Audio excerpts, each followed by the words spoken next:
tout de suite aller... Alors, grand maître, vous prenez quand même les avions tous les jours, les fabrications occidentales. Vous utilisez le téléphone, c'est l'Occident. Ok, d'accord, continue. Alors, vous voyez, j'ai déjà entendu ce genre de discours enfantin. C'est un discours enfantin que tu relais, parce que ce n'est pas toi qui le dis. Moi, je te connais, Nathan. Tu relais un discours enfantin qui est souvent répété par des Occidentaux et leurs pions auxiliaires ici. C'est-à-dire quoi? On dit quoi? Voilà, vous utilisez le micro. Mais Nathan, ce micro, ça, ce n'est pas occidental, ça vient de Chine. Ça vient du Japon. Ça vient de l'Australie. C'est occidental?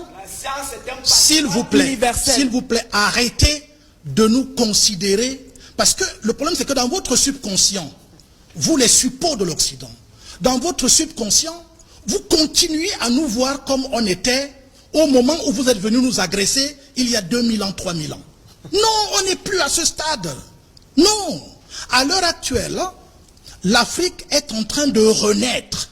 Et quand on parle de renaissance, cela signifie dans tous les sens. C'est-à-dire, renaissance sur le plan culturel.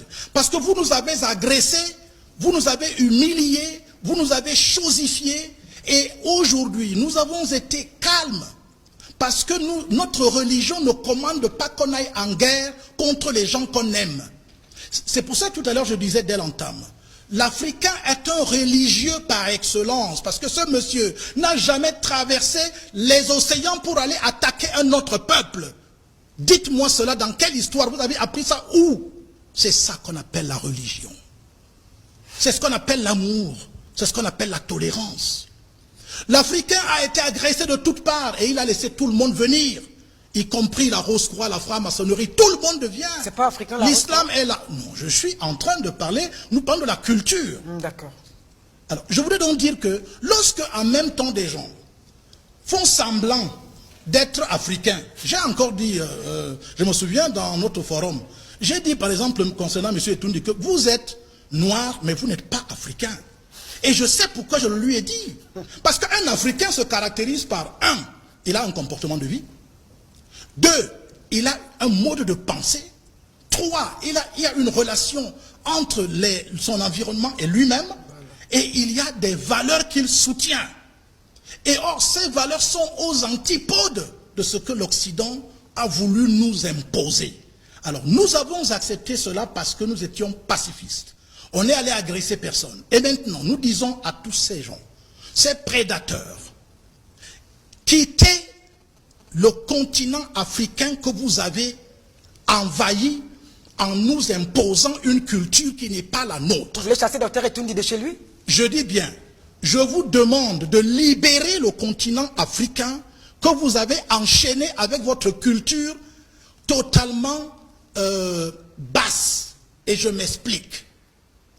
Qui nous apporte les anti-valeurs que nous avons actuellement aujourd'hui dans le monde? C'est l'Occident totalement décadente. Et je dis décadente parce que je sais qu'à un moment donné, l'Occident, après être venu apprendre en Afrique, à travers la Grèce, l'Occident a expérimenté la beauté, le bien, les valeurs suprêmes, à travers des personnes comme les Pythagore, les Platon qui sont venus apprendre et tout, et sont allés relayer ces valeurs, et ensuite c'est passé à Rome, et c'est arrivé aujourd'hui dans l'Occident actuel. Nous savons comment est-ce que l'Occident, à travers toutes les religions que l'Occident nous a imposées, nous n'avons pas choisi, s'il vous plaît, d'être chrétien catholique. On n'a pas choisi. Ah bon? Non. Aucun Africain n'a choisi d'être chrétien catholique. Ou même musulman. Les gens sont venus avec les soutanes, des valises pleines de croix et de revolvers. Voilà ce qui s'est passé. Et d'épées. Et les épées. Nous n'avons pas choisi ça. On n'a pas choisi d'être musulmans. C'est les Arabes qui nous ont agressés. Donc, docteur Tuela est chrétien comme ça, il n'a pas choisi, il ne connaît pas l'histoire. Nous allons y arriver, chacun va tirer la conclusion. Je dis bien, nous n'avons pas choisi d'être rosicruciens ou francs-maçons. On n'a pas choisi ça. Ça nous a été imposé. À l'heure actuelle, l'élite dirigeante mondiale est franc-maçonnique et rosicrucienne. Tout le monde le sait. Et ça a été imposé à travers les néocolons politiciens. C'est ça, tout le monde le sait aussi.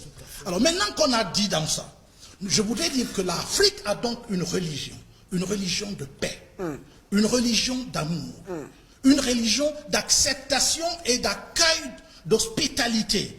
C'est ça que les gens ont appelé le sous-développement, la faiblesse, l'incapacité à défendre son continent et tout ça. Et nous disons qu'il faut maintenant que ça change dans la tête des Africains. Sachez que vous n'avez pas besoin, vous n'avez pas été coupé de Dieu. L'Occident vous a dit que vous êtes coupé de Dieu pour vous exploiter. L'Africain n'a jamais été coupé un jour de la divinité. Maintenant, quand j'ai donc dit ça, je dis donc que notre religion est praxis.